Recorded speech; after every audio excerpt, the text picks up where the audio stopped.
Okay, so let's start. Um, in the towards the end of the last class, we were looking at how to solve convex optimization problems. Right. So, given a constrained optimization problem of having this general form where you want to minimize a function f0 of x, where x can come from some, let's say, r to the n, subject to some set of inequality and equality constraints. Okay, so at this point, we're not assuming that these functions are convex or anything of that sort, but the only requirements that we want is that the domain, which means that the intersection of the domains of f0, f1 up to fm, and h1 to hp. So there is at least one point which satisfies all of these inequality constraints.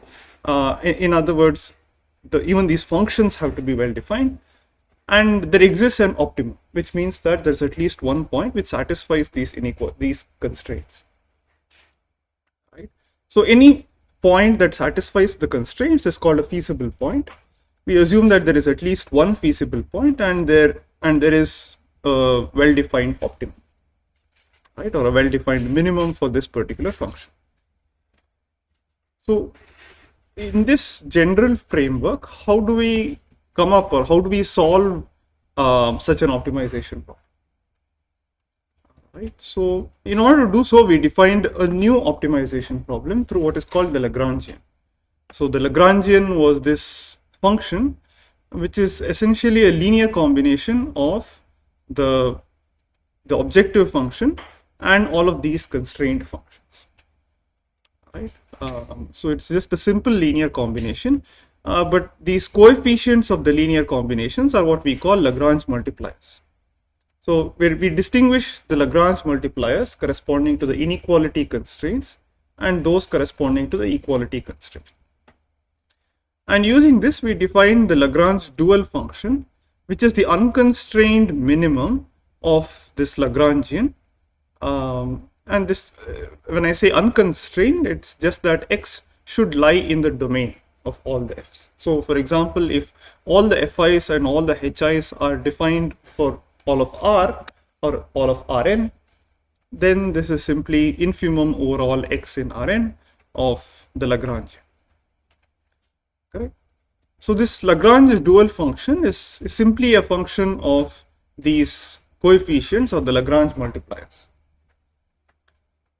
And what we observed, or at least a point that I made, was that irrespective of the properties of f0, f1, and so on, the Lagrange dual function is always a concave function. Even if the fi's and hi's are not convex, g of lambda comma nu is always going to be concave.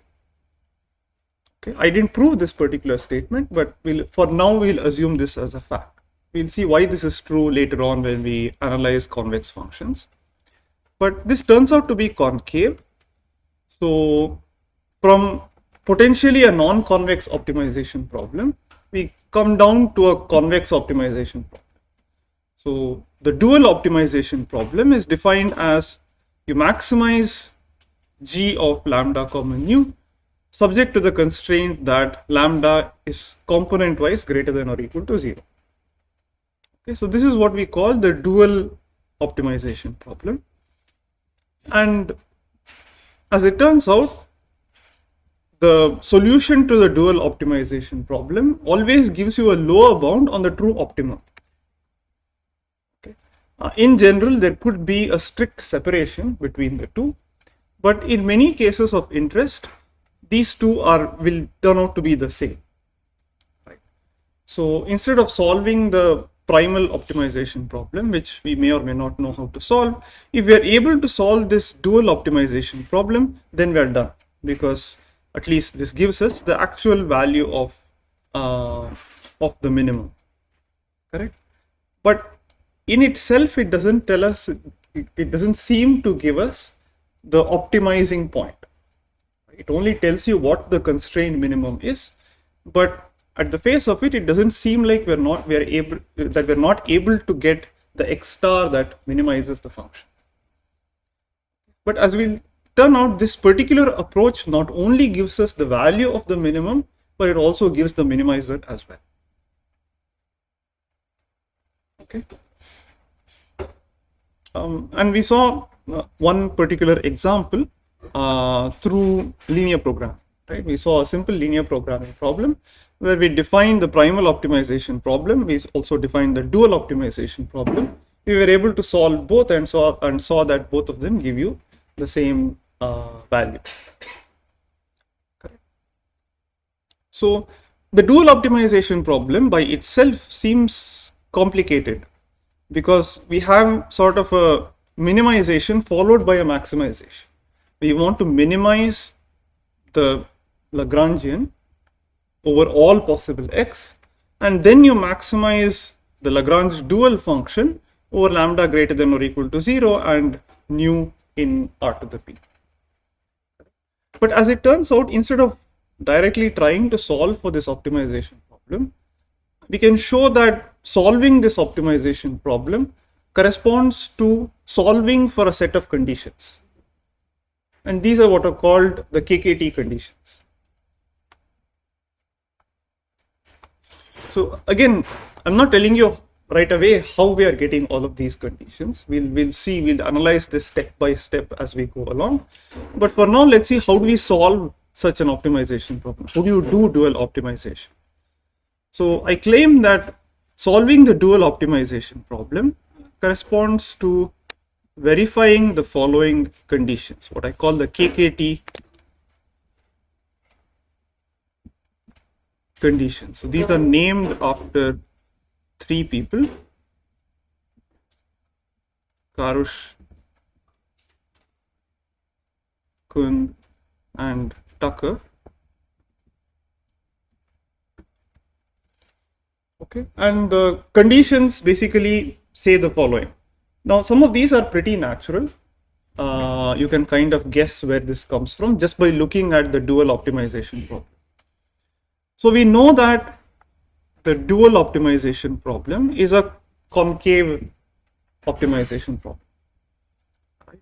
So for something to be a solution for the dual problem, assuming that all functions are smooth, you would expect that the gradient should be set to be equal to 0. Okay, so in fact, that turns out to be one of the conditions that we verify in the KKT conditions. So many of these are pretty natural. So firstly,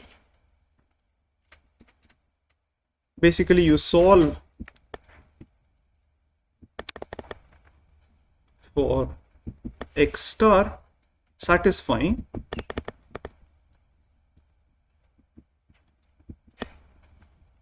the following conditions. The first condition is that fi of x star should be less than or equal to 0 for I equal to 1, 2, 3 up to m.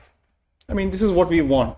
For a point to be feasible, fi of x should be less than or equal to 0. So nothing surprising here.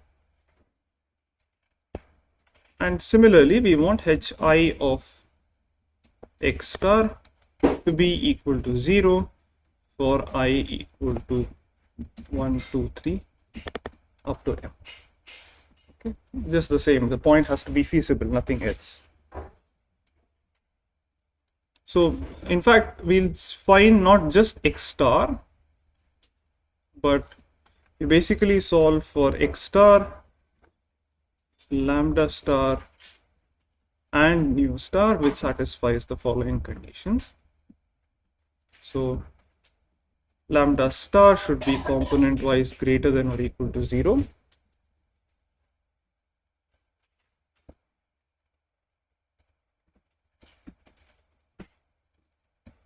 But this is probably what is different. So lambda I star times fi of x star should be equal to 0 for I equal to 1, 2, 3 up to m.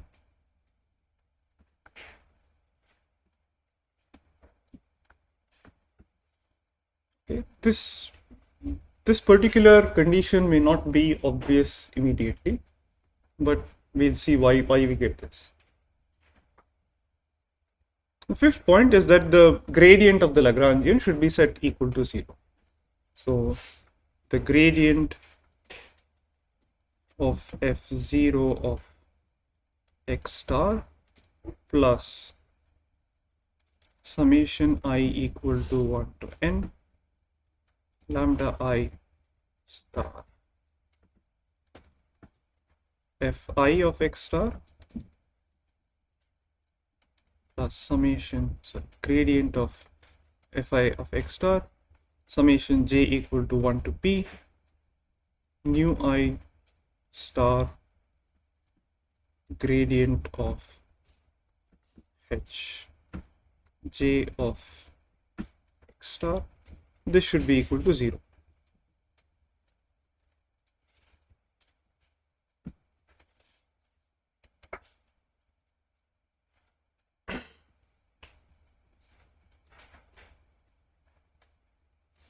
So for many problems of interest, solving the constraint optimization problem turns out to be the same as solving for these KKT conditions.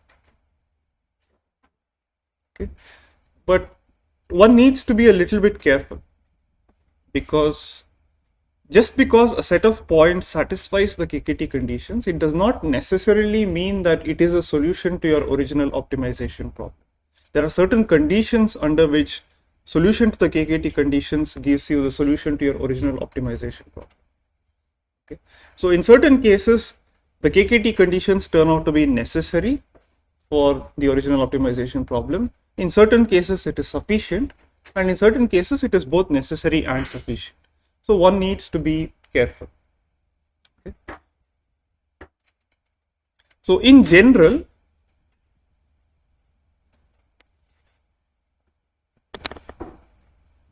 you can keep the following in mind. So if the original optimization problem satisfies strong duality,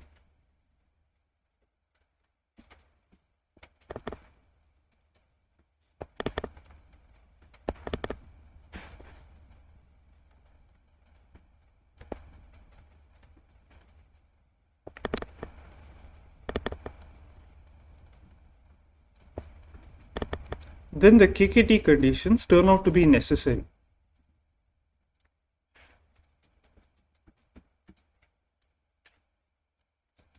Which means that, suppose that your original optimization problem, convex or not, if the original problem is known to be strongly dual, which means that the solution to the dual optimization problem, or the maximum value of the Lagrange dual function, is equal to the constraint minimum. If that property is known, then every solution should satisfy the KKT conditions. But just because it satisfies the KKT conditions, it does not mean that it's a solution. There could be more solutions satisfying the KKT conditions than just the optimizers. Okay. But the nice thing is that if the problem is convex, which means that all the FIs are convex and Hj are affine,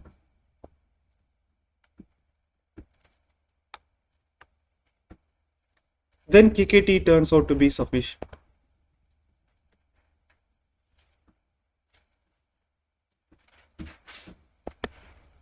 So if we have a convex optimization problem, then if we get a solution to the KKT conditions, then that is definitely going to be the solution to the constraint optimization problem. But again, one thing to keep in mind is that just because the KKT conditions are sufficient does not mean that they're necessary. There could be solutions. So it may so happen that you have a convex optimization problem, you try to solve for the KKT conditions and get no solution. But there could still be a solution to your optimization problem, a constraint minimization problem. Okay. So sufficiency means that if you can get a solution to the KKT conditions, then you're done, no problem. But just because you could not solve for the KKT conditions doesn't mean that there is no solution. If the KKT conditions are both necessary and sufficient, that it is strongly dual and convex, then basically you just solve for the KKT conditions. If you get a solution, then you are done. If there is no solution, then there is no solution. Okay. And for many problems of interest, it turns out that at least for many convex optimization problems of interest, the KKT conditions turn out to be both necessary and sufficient. Okay.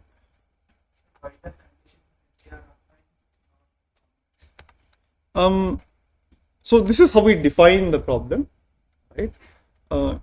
In general, so suppose I take h to be a convex function. Okay. So think of one particular convex function, let's say x square. Okay. So x square minus 2. So h j of x equal to x square minus 2. So h is a convex function, right? So let's try to find the set of all points x for which x square minus 2 is equal to 0. What kind of a set does this define? Correct. So it's a set containing either plus 2 or minus 2. What kind of a set is this? Is this convex?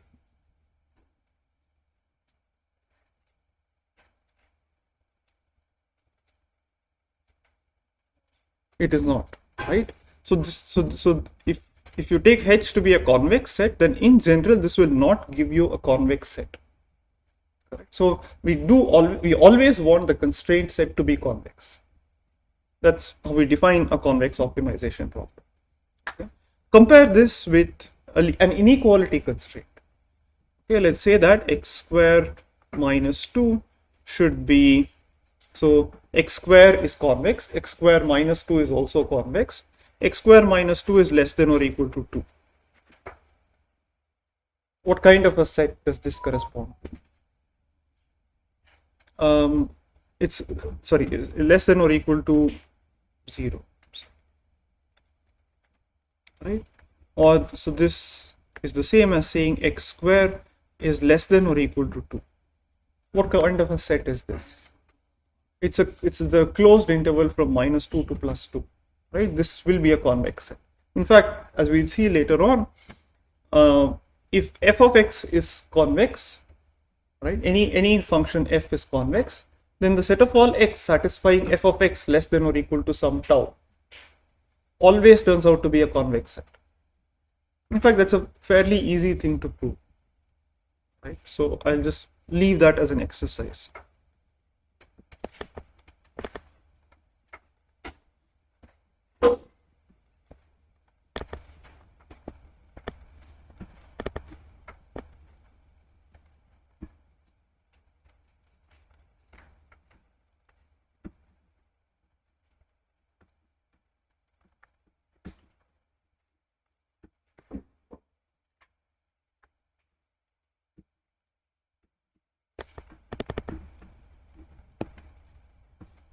It's a simple enough exercise. You just apply the property of convexity.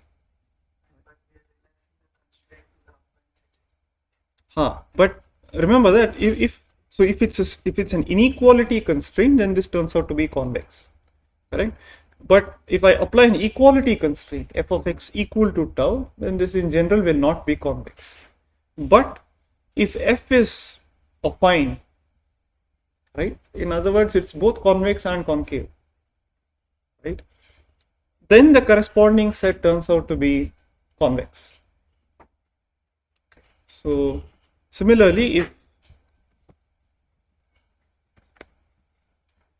G is concave, then the set of all x satisfying G of x greater than or equal to tau, this set is convex.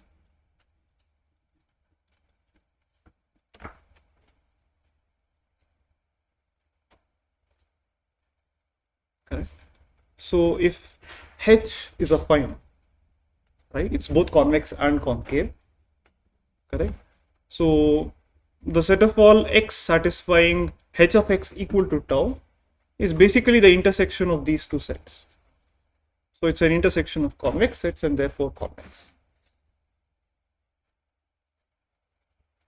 Okay.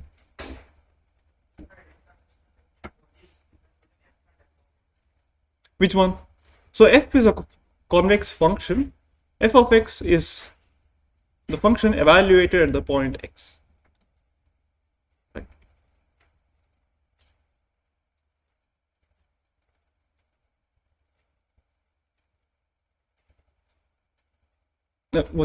Did I understand your question correctly?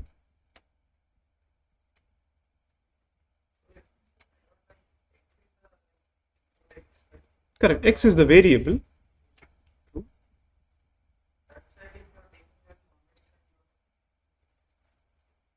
So this is the set of all. Let's just try to parse this, right? So f is a function, right? Whereas this is a set, correct? So in general, you have a function f.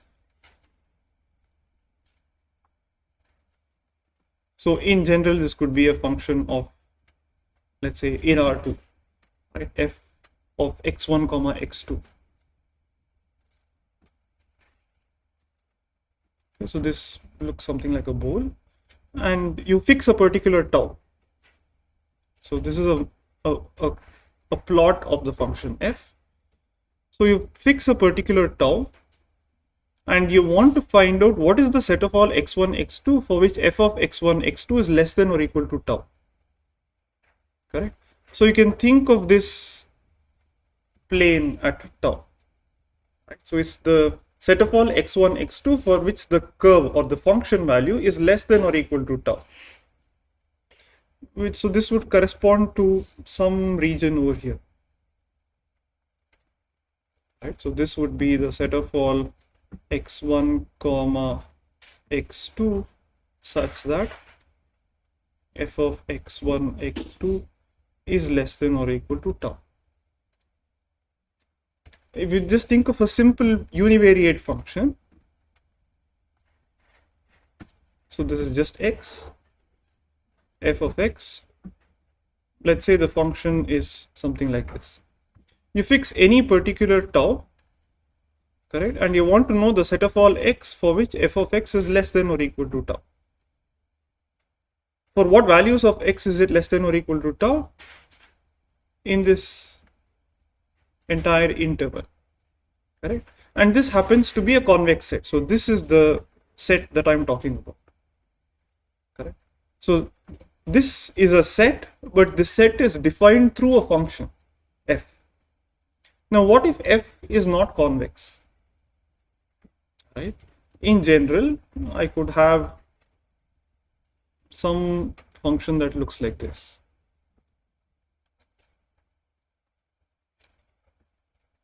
Right? Now again, I could ask for the set of all, let me pick this tau 1. What is the set of all x for which f of x is less than or equal to tau 1? It would be, so f of x is less than or equal to tau 1 in this region. So this would be the set. This happens to be convex, right? But let me pick another tau 1, another tau 2. Let's say I pick this tau 2. Now look at the set of all x for which f of x is less than or equal to tau 2. So this is tau 2. So the region would be a union of two intervals, this interval and this interval. So it's a union of two disjoint intervals and therefore not convex. Correct? So if the original function f is convex, then this set happens to be convex for all tau. Okay.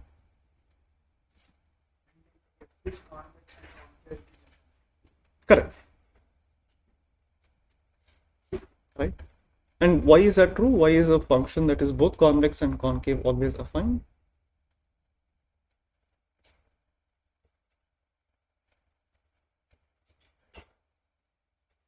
Yeah, I mean, geometrically true.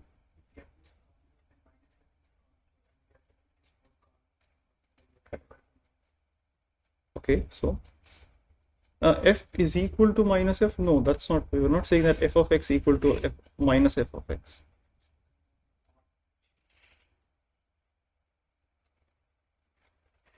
We're saying that.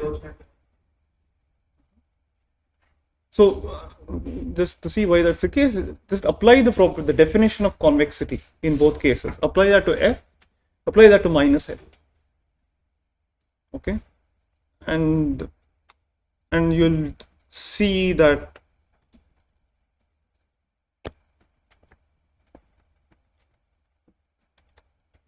so if f is both convex and concave, then it is affine.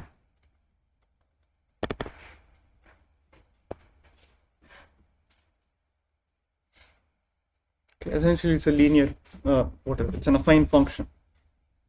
So it's equal to some a times some a transpose x plus b.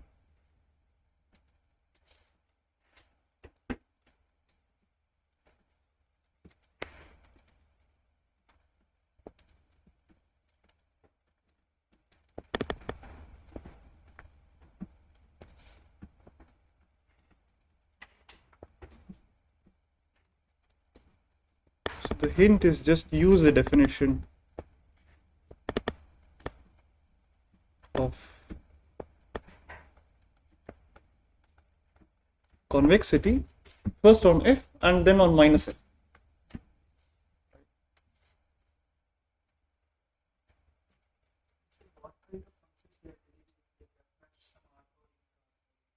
No, so here we are always looking at functions f from Rn to R, or f from the set of symmetric matrices or positive semi-definite matrices to R. So these are all real valued functions that we're considering for now. Okay. Many of these things, as I said, can be generalized from functions from Rn to Rm, right, using generalized inequalities. But for now, all of this is just for real valued functions. Okay. Any questions?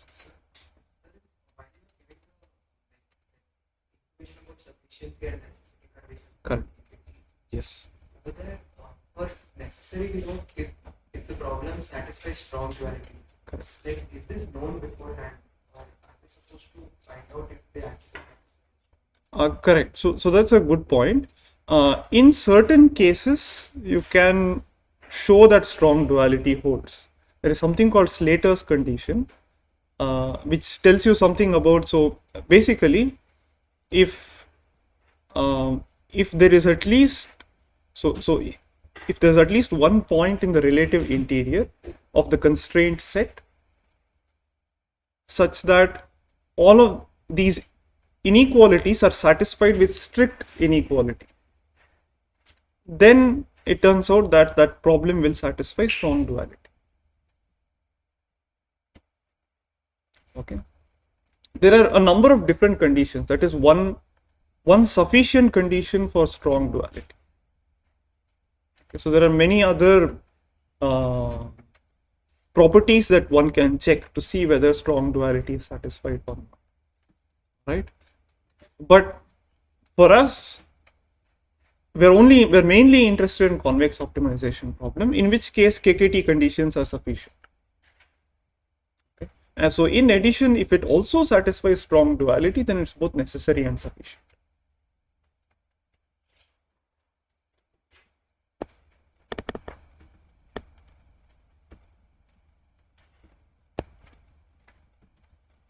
This is one way to check whether a particular optimization problem satisfies strong duality or not. But again, things get more technical as we get into that. But so we'll just restrict ourselves mostly to convex optimization problems, but it is enough to know that even if the problem is not convex, these ideas can still be used.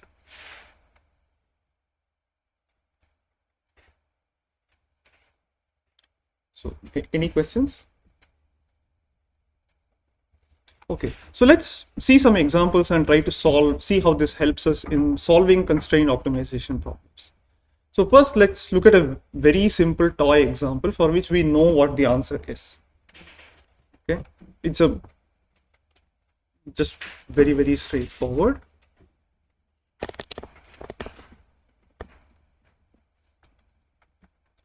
Let's just minimize,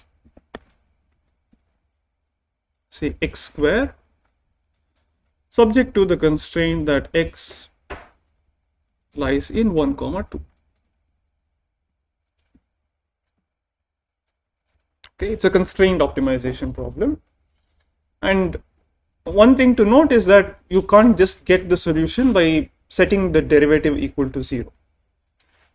Correct? So that's one thing to note. All right. But what is the answer to this problem? X equal to 1 essentially gives you the solution. So let's try to apply the KKT condition. This is a convex function.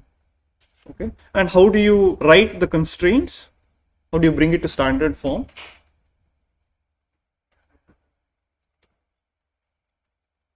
So this is minimize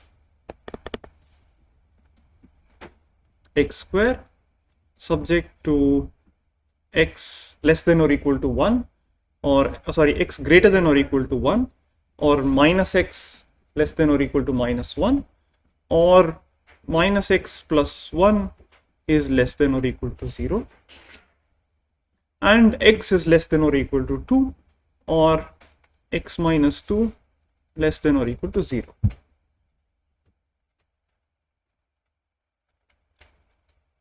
So this is my f1 of x less than or equal to 0, and this is my f2 of x less than or equal to 0. In this case, I only have inequality constraints, no equality constraints.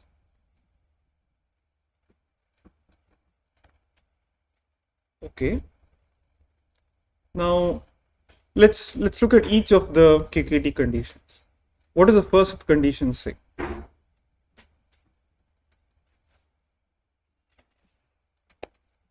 Fi of x should be less than or equal to 0 for all I. So nothing new here, just that minus x plus 1 less than or equal to 0, and x minus 2 is less than or equal to 0. There are no equality constraints, so the second set of conditions are not needed. How many inequality constraints do I have? 2, right? So my lambda vector consists of 2 components, lambda 1 and lambda 2.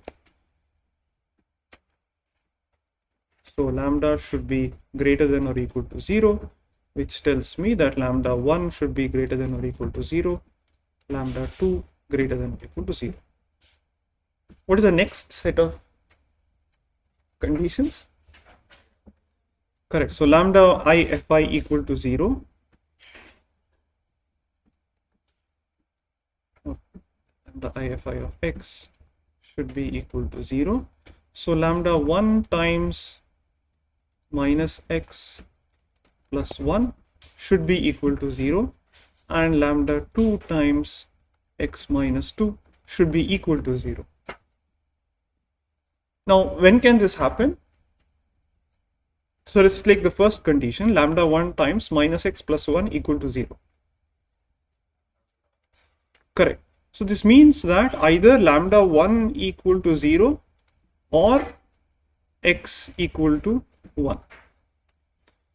And this implies that lambda 2 equals 0 or x equal to 2. One of these two must happen.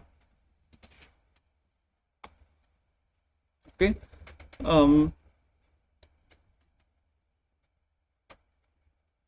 And the Fourth condition is that the derivative of the Lagrangian should be equal to 0. What does that give me?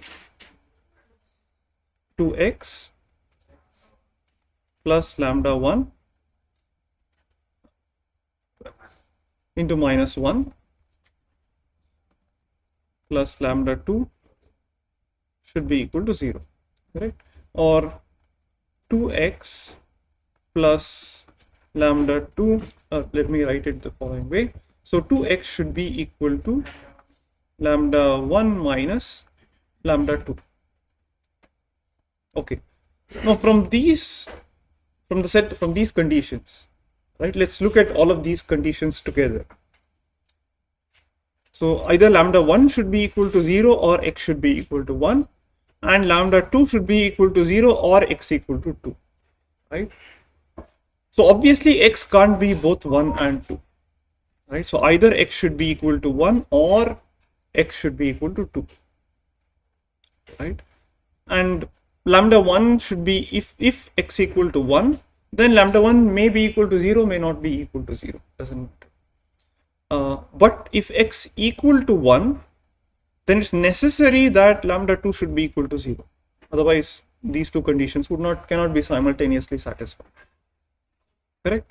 If x is neither 1 nor 2, then both lambda 1 and lambda 2 should be equal to 0.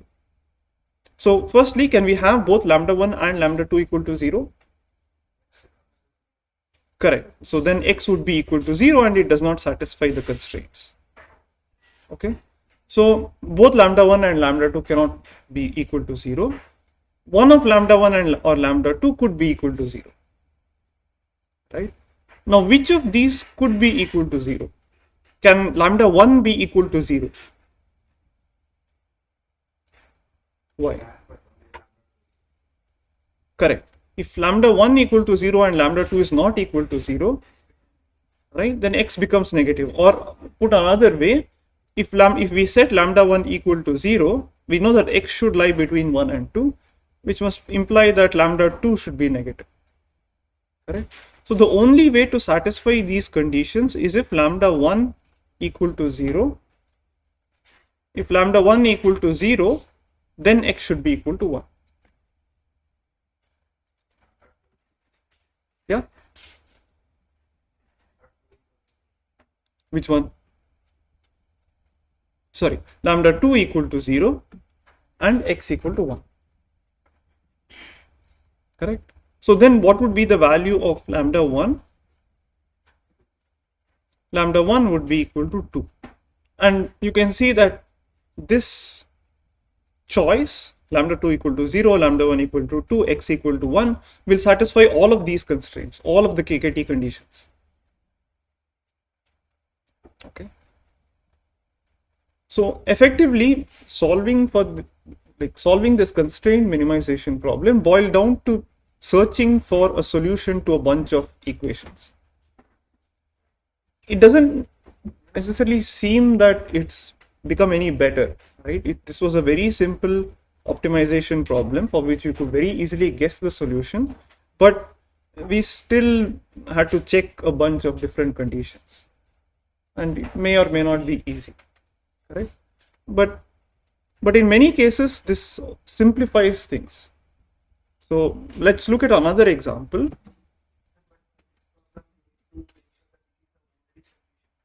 This is the only solution.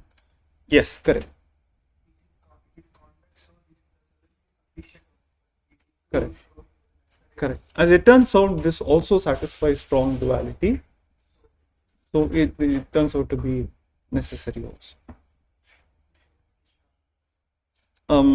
Again, we'll probably see that later, but this will satisfy this Slater's condition. Okay, so henceforth, at least in this course, we'll assume that all optimization problems that we consider will satisfy strong duality. Okay, we'll only be focused on convex problems that satisfy strong duality.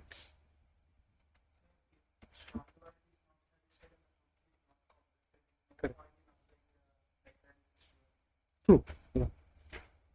So there are certain limitations, but but the set of problems satisfying strong duality is fairly general. So all of this would help only if strong duality is satisfied. But even if strong duality is not satisfied, you still get a lower bound on your original optimization problem. Right? If you are able to find G star, then you know that the minimum is at least G star, and that in many cases would be good enough because you don't know what else to do.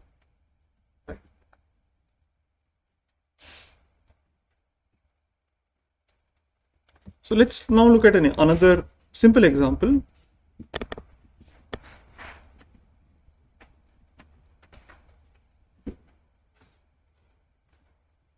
So let's say that I want to minimize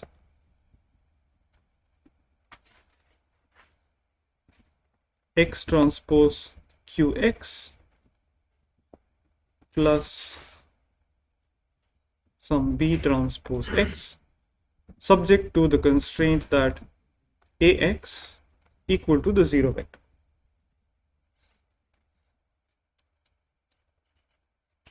So this is another quadratic, but in higher dimensions, right?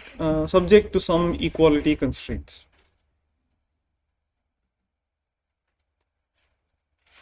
Now here I can't simply, this is again another problem where I can't just set the gradient equal to 0 and try to solve for them. Now is this always convex? Correct. So this is convex if and only if Q is positive semi-defective. Alright, so now let's solve for the KKT conditions. There are no inequality constraints, so I don't need to consider any of those. I have equality constraints, so A times X should be equal to 0. What else? Yeah, the gradient should be set equal to 0. So what is the gradient of X transpose? Okay, so what would the gradient be equal to? So let's look at the Lagrangian. Let's look at L of X. There's no lambda. So nu, this is equal to X transpose QX. So if you have only equality constraints, then this is F0 of X plus summation over I nu I hi of X, or a nicer way is F0 of X plus nu transpose h of X, right, where I stack all the hi's as a vector. So in this case, this becomes X transpose QX plus B transpose X plus nu transpose AX,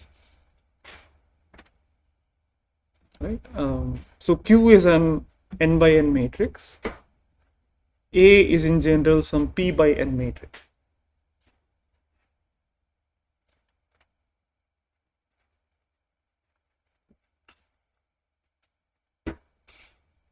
So this vector nu is a p cross 1 vector.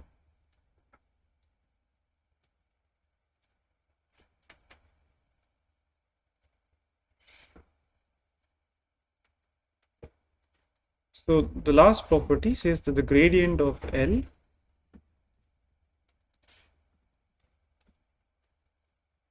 should be equal to 0. So what is the gradient of this with respect to X? So Q plus Q transpose. Okay, I will change this a little bit. I'll set this to be equal to half of this. So it will be half of Q plus Q transpose, but it's Q is PSD. So Q plus Q transpose is just equal to 2Q.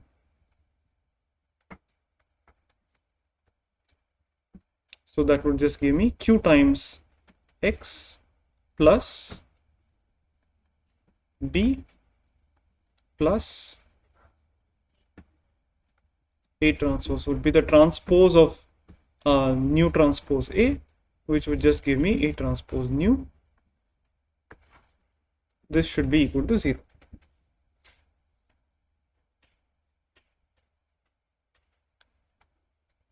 So now if I collect all of the conditions together, right, I have this should be satisfied and Ax should be equal to 0. So finding the solution to this quadratic optimization problem with linear constraints or equality constraints is the same as solving a set of linear equations, right? So all of these are linear in x and nu. I can rewrite this in the following way. Let me consider a bigger vector, an n plus p length vector x nu.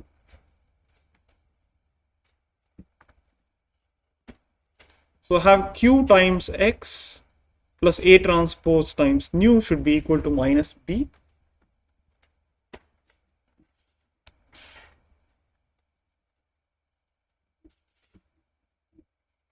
And A times x should be equal to 0.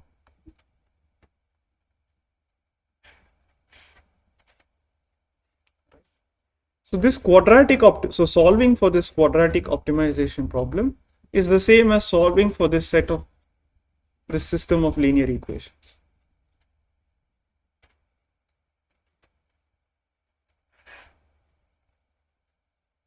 Which greatly simplifies things.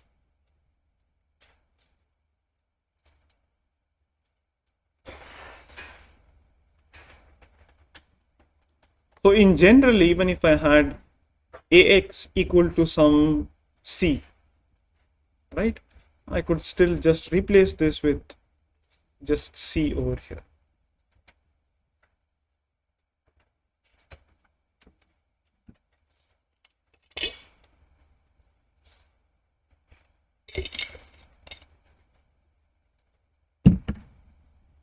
Any questions? Okay, so let's see one more example. A slightly more complicated example.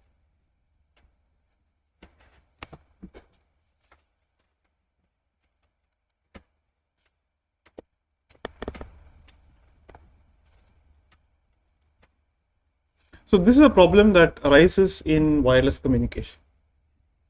Okay, and so suppose that you have a transmitter who wants to send a sequence of bits. Okay, so you have a transmitter, and the transmitter has to send some sequence of bits to the receiver, a very long sequence of bits, and through some particular medium, of course. But the medium itself consists of a bunch of different channels. Okay, each channel turns out to be an additive white Gaussian noise channel. So whatever is transmitted, so the transmitter can send a real number through multiple channel uses. So you can use the channel multiple times. So in each channel, it sends a real number at every instant of time. So if this is x1 of t, then the received y1 of t at any time instant t is equal to x1 of t plus z1 of t.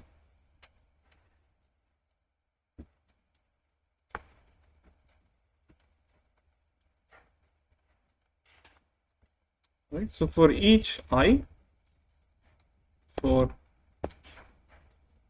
any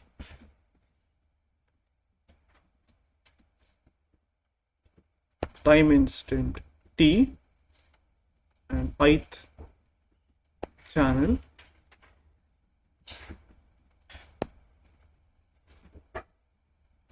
we have yi of t. So this is the symbol that is received in the ith time instant. This is just equal to the transmitted symbol in the ith time instant plus a noise random variable,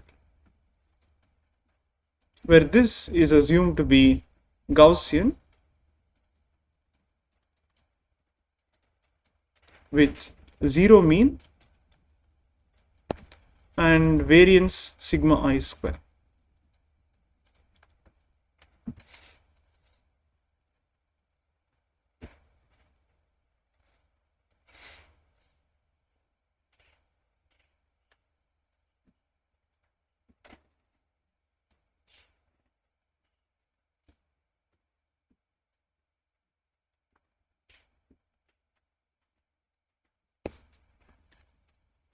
So these variances are not the same for every channel. They're all different for different channels.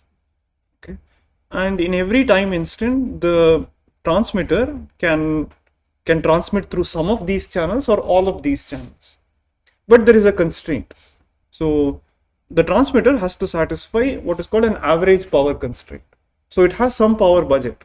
Let's say it has a battery, right? So the total power is constrained, but it can decide to allocate different powers for different channels. Okay. So effectively what you want to do is, so we assume that time is basically discrete. So you want 1 over n summation I equal to 1 to n, or let me call this capital T just to avoid confusion. 1 over t I equal to 1 to t xi square of t. So this is what I call pi, the total power used for the ith channel.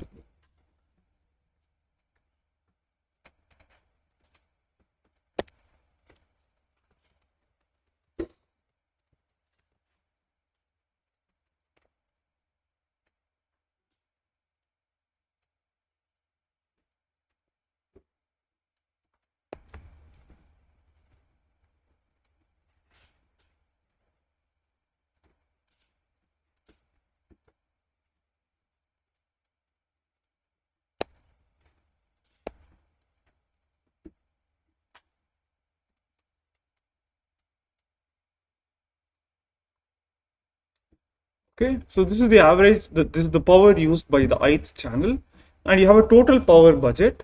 So we want the total power consumed by all the channels put together.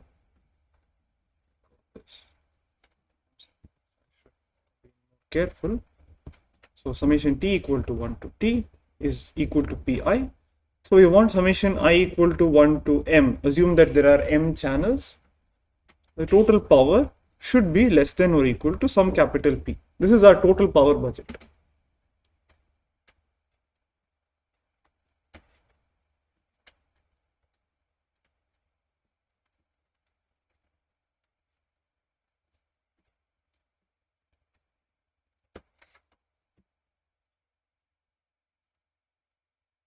Okay, so the goal is to try to find out how much power should you be allocating for each channel.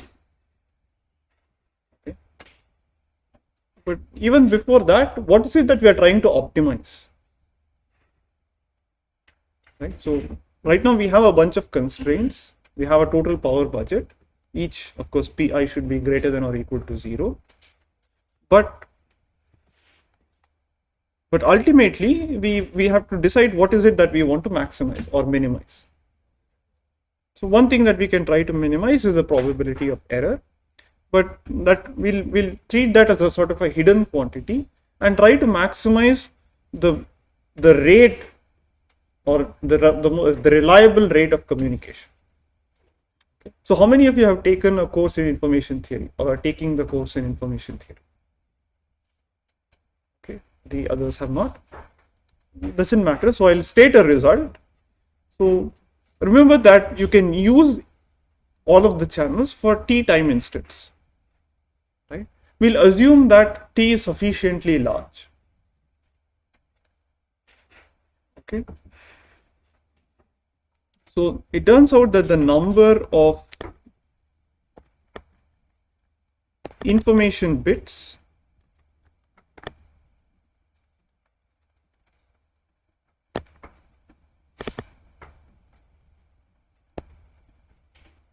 that you can reliably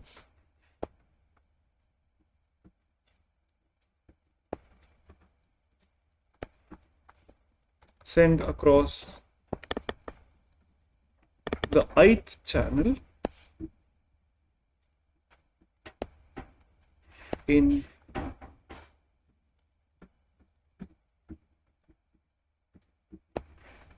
t time slots. This is roughly equal to t times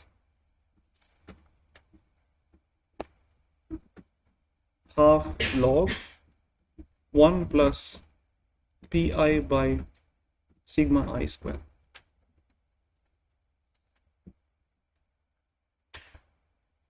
Okay, so this is what is called the capacity of an additive wide Gaussian noise channel. If you've seen this before, good. If you've not, then just treat this as a fact. So it turns out that if you're allowed to transmit, let's say, k information bits in t time slots, then you can make sure that the probability of error, that you can reliably recover all of the k bits with arbitrarily low probability of error, as long if and only if k by t is less than or equal to this particular quantity. Okay. This is of course assuming that t is really large. So this is the total number of information bits that I can pump in through channel I if I allocate power pi to that particular channel. And this is a problem that is fundamental in wireless communication. Right? In many problems of wireless communication, including schemes like orthogonal frequency division multiplexing, this problem arises very naturally. So for example, if you want to transmit through a multi-antenna channel, right? Let's suppose that you have multiple transmitters and multiple receivers, then there are schemes using which you can convert this channel into a set of k independent channels, sub-channels, all being additive wide Gaussian noise channels. So then all that you have to do is determine how much power should you allocate for each particular channel so that you can maximize the effective number of information bits that you're sending throughout. No.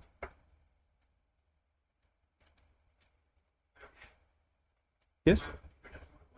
OFDM, yes.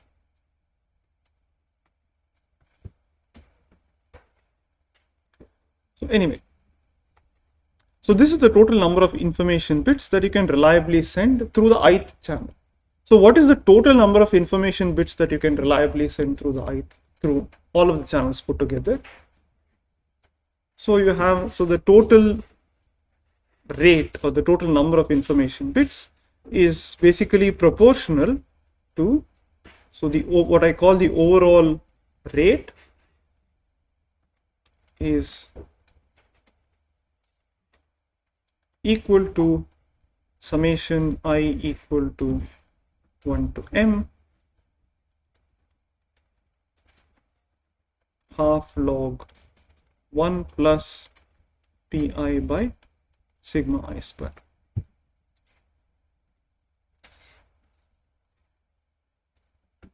So our goal is to maximize this particular quantity subject to the total power constraint. So the problem is the following: maximize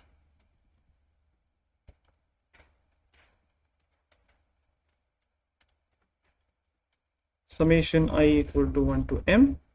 The half is not really important because it's just a constant.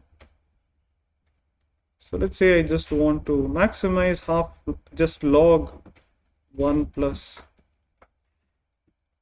pi by sigma I square, subject to the constraint that p is greater than or equal to 0, p1 is greater than or equal to 0, p2 is greater than or equal to 0, and so on. And summation I equal to 1 to p is less than or equal to, pi is less than or equal to p.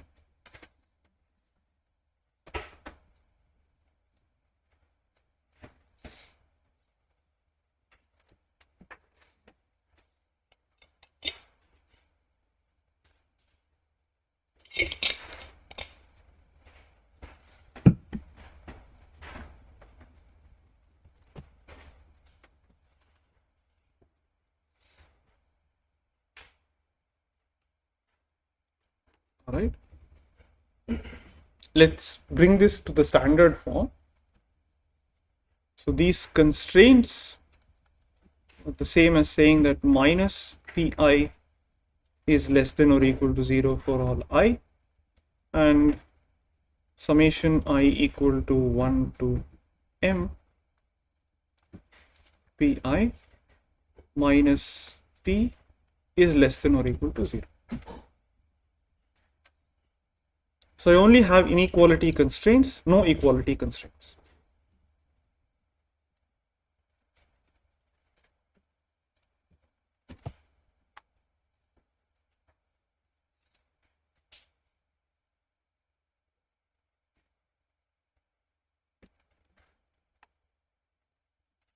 What do the KKT conditions reduce to?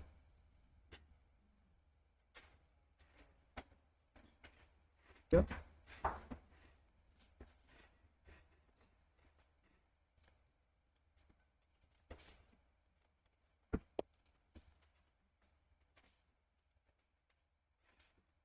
So you should have minus pi should be less than or equal to 0, or pi greater than or equal to 0 for all I, and summation I equal to 1 to m pi should be less than or equal to p.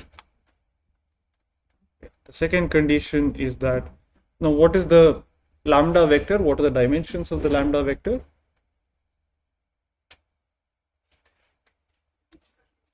Correct. So how many inequality constraints do I have? I have m plus 1 constraints.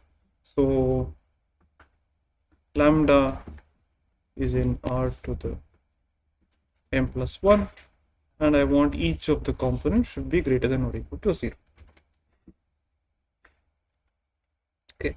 Let me say that lambda 1 through lambda m correspond to these constraints, and lambda m plus 1 corresponds to this particular constraint.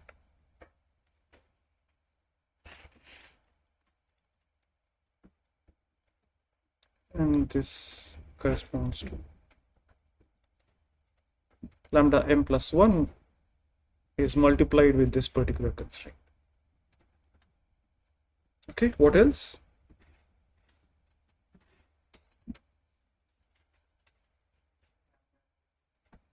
Okay, so I want lambda I times minus pi should be equal to 0 for all I.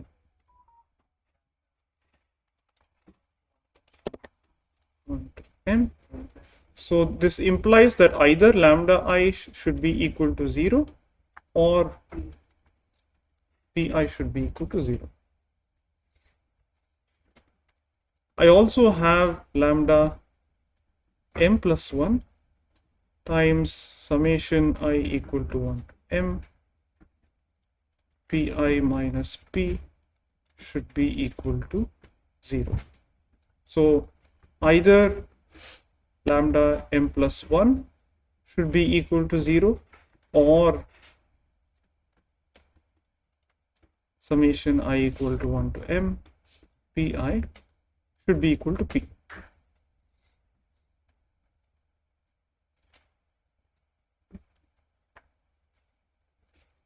What is the final constraint? The gradient should be equal to 0. What does the gradient turn out to be? So L, let's just write that down. P comma lambda. This is equal to summation I equal to 1 to m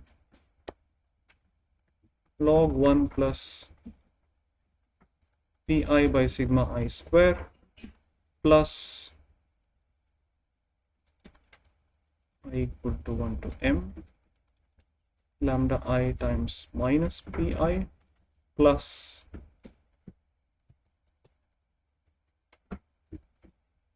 lambda m plus 1 summation pi minus p.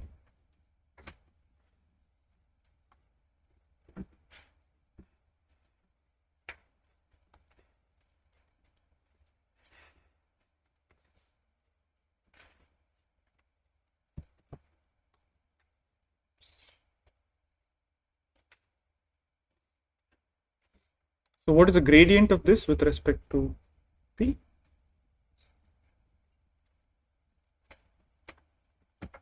So let's take the partial derivative of this with respect to p, or with respect to pi, say. What would that be? 1 by 1 plus pi by sigma I square times 1 by sigma I square plus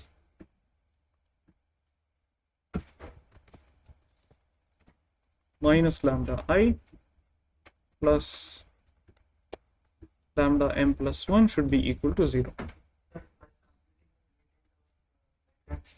Correct. To with respect to not Correct, only with respect to p. Well, you could also try to do it with respect to lambda, but what would you get? You would just get, so when you take that with respect to lambda or nu, you just get the inequality or equality constraints. So in fact, you are taking the partial derivative of those, you're also taking the gradient with respect to lambda and nu, but then these are the conditions that you will end up with. That's it.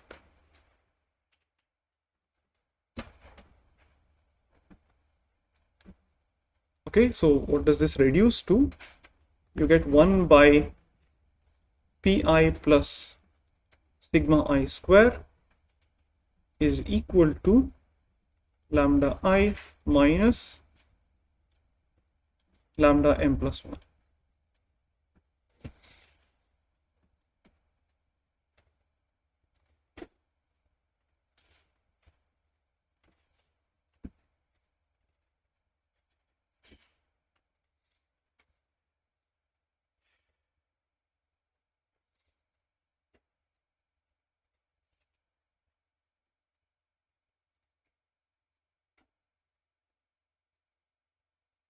And this has to hold for all I.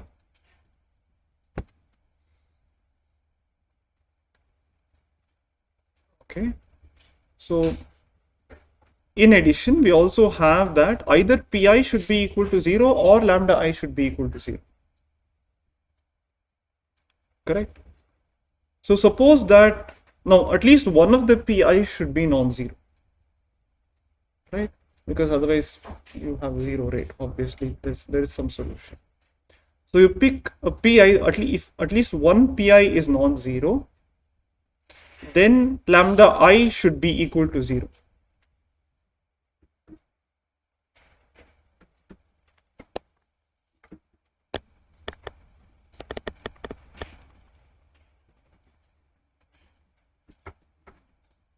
For that particular I, lambda I should be equal to 0.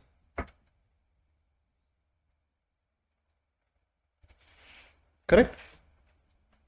Do you agree with that?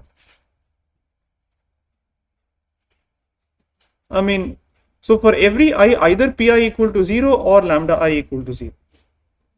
Right? That comes from this set of conditions. Now at least one of the pi should be non-zero, which means for that particular I, lambda I should be equal to 0. Right? Now let's plug in lambda I equal to 0, let's call that some pi prime. Okay, so lambda I prime equal to 0. So not equal to 0. So lambda I prime equal to 0.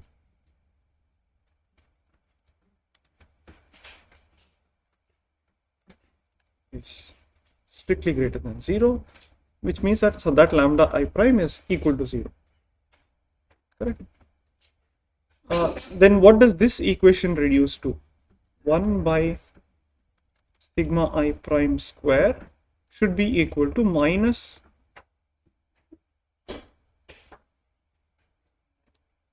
pi plus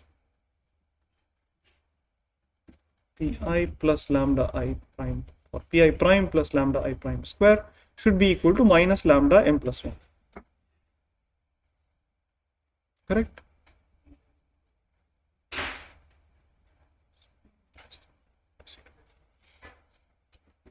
Correct? So lambda m plus 1 is a constant.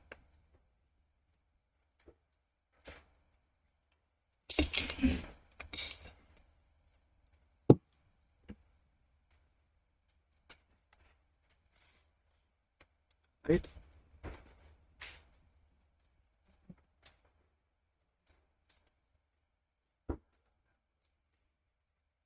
I'm sorry. Lambda m plus 1 should be greater than or equal to 0. That is correct. So, um, 0. Let me just check. Summation pi should be less than or equal to p.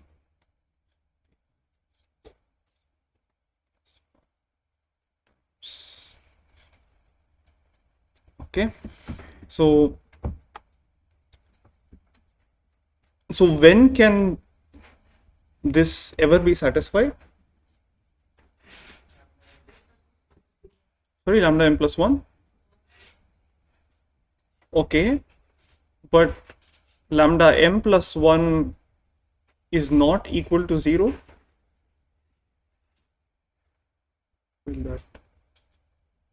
Can lambda m plus 1 be non-zero? Yeah. So lambda m plus 1 can be non-zero only if pi equal to 0.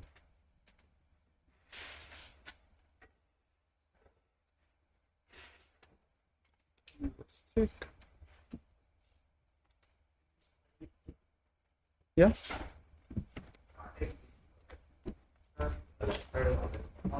The left side is always positive.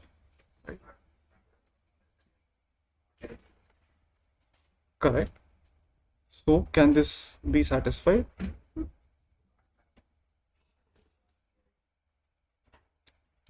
Okay. Wait, let me just check. I think there is some sort of a small mistake in the calculations. So I have lambda should be greater than or equal to 0. Lambda I, okay, sorry. I made a mistake over here. So recall that we're trying to maximize this particular quantity, right? Which means that this is not convex. So we are minimizing the negative of this particular quantity. That was the source of the error. So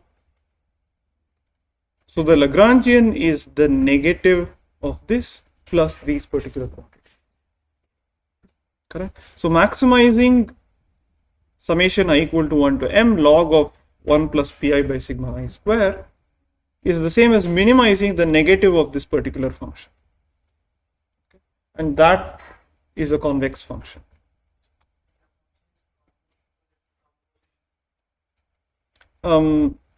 It's a composition of it's a sum of convex functions. But again, we'll assume that this is convex for now. Okay. You can separately prove that this is convex. But again, remember that the KKT conditions apply more generally. In this course, yes.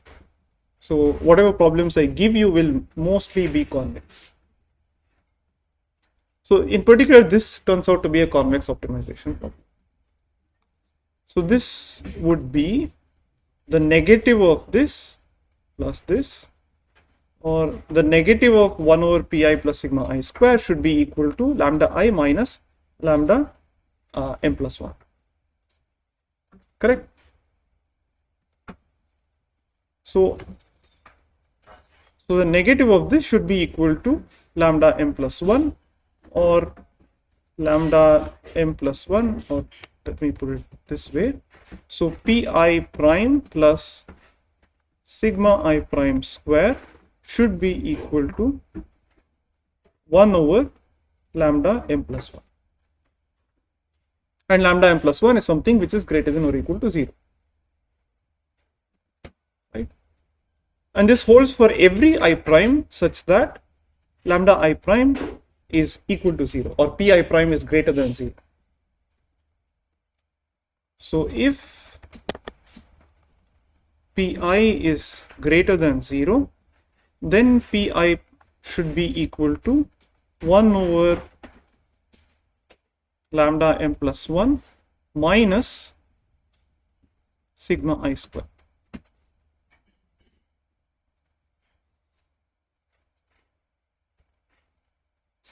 Right? But in this case, lambda m plus 1 is non-zero. If lambda m plus 1 is non-zero, then what happens to this condition? So this summation should be equal to p. Correct? So this is not satisfied. So this should be satisfied.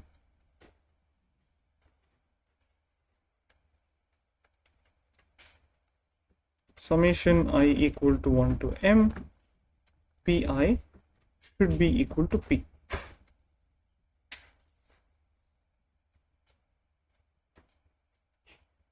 Okay.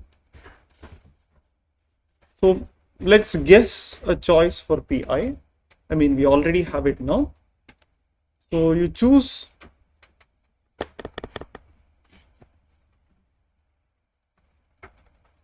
pi to be the maximum between 0 and 1 by lambda m plus 1 minus sigma I square.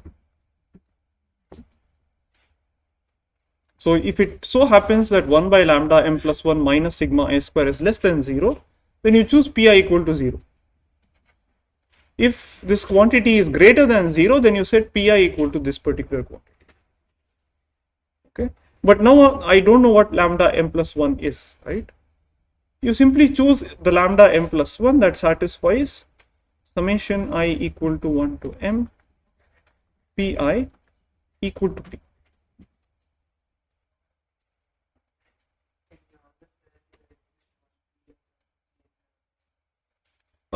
As long if p is strictly greater than 0, there must be at least one pi which is greater than 0. Right? Which one? Each pi should anyway be greater than or equal to 0, right? That is a condition we already incorporated in the very beginning. But again, since we want to maximize, there exists at least one point for which this function is takes a value better than all p being equal to 0.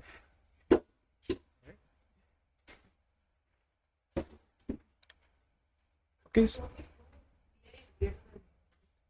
if there is at least one pi which is greater than 0.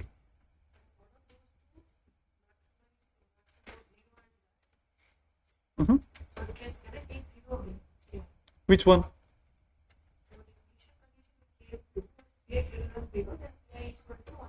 So if pi is greater than 0 for some I, then lambda I should be equal to 0. Correct? So all of this is assuming that if pi is greater than 0, then this should be your choice. Correct? If pi is equal to 0, correct? Suppose that for some I pi is equal to 0, then what would this condition reduce to? You would get lambda I minus lambda m plus 1 should be equal to 1 over sigma I square. In which case, so if pi is equal to 0, then it must be the case that 1 over sigma I square is equal to lambda I minus lambda m plus 1, or lambda I is equal to 1 by sigma I square plus lambda m plus 1. Right?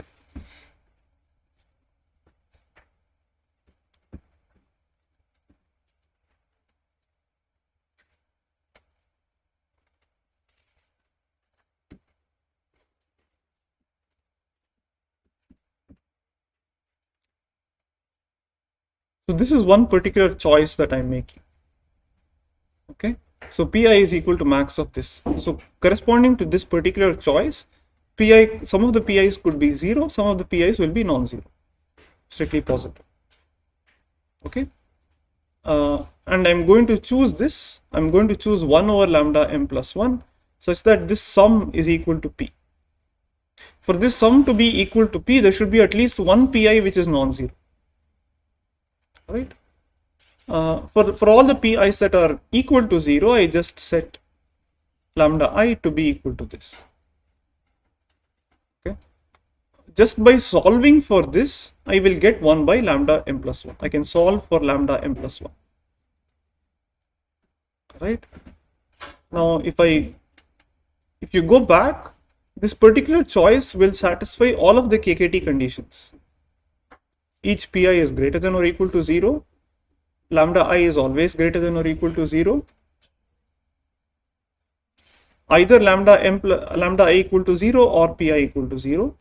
Lambda m plus 1 equal to 0 or the summation is equal to p. In fact, we've chosen the summation to be equal to p, which means that lambda m plus 1 need not be equal to 0. And the gradient is equal to 0. Okay. So, if solving this constrained optimization problem effectively just boils down to solving for this. So, the original problem was an n-dimensional or an m-dimensional optimization problem, right? In this case, all we have to do is just solve for lambda m plus 1. That you can do just by, it's a single variable problem. And in fact, you can solve this pretty easily just by doing some kind of a search, an approximate search. Okay. But the nice thing about this solution is that it has a nice interpretation. Right. So recall that sigma I square plus pi plus sigma I square should be equal to some constant, which is 1 over lambda m plus 1. So let me do the following. So for each I, I'll sort of indicate the noise level sigma I square as a bar. Okay, so the height of this is sigma 1 square, this is sigma 2 square, sigma 3 square, and so on.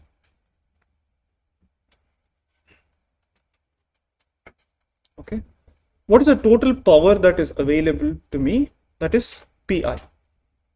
Okay, and using this pi, I get some constant which is lambda m plus 1 or 1 over lambda m plus 1.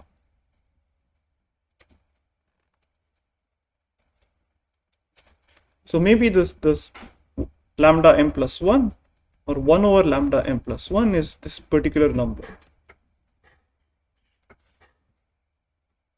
Right.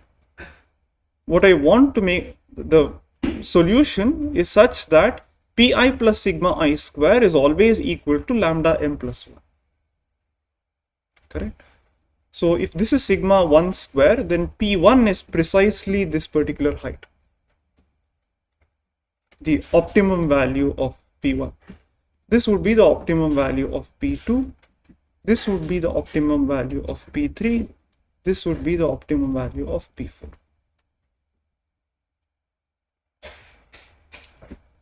So this is as though you have these bars and you're trying to fill in water. Okay. So the height of this water is 1 over lambda m plus 1. And the height of the water above this particular base, that gives you the amount of power that is allocated for the ith channel. And you want to ensure that, so this, the total volume of water that you can fill is determined by the total power that you have. Right? The more power that you have, the more water you can fill, and the higher 1 over lambda m plus 1 would be. So this is called the water filling solution.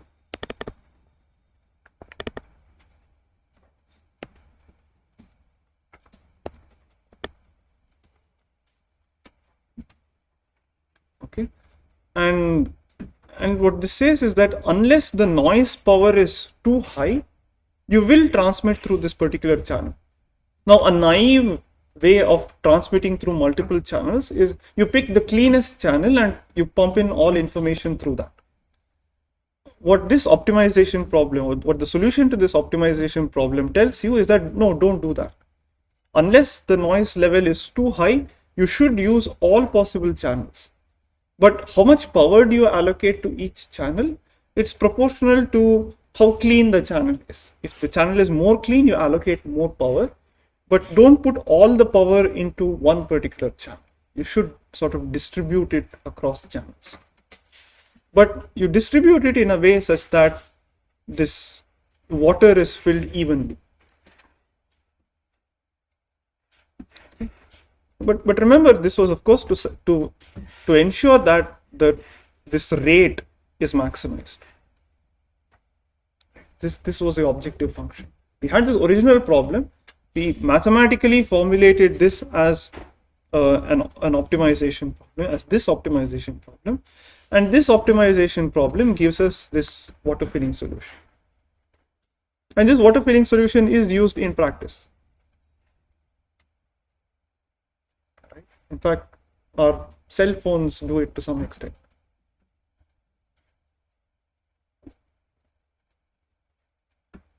Right. Any questions? Okay, so let's stop here. We'll continue the next class.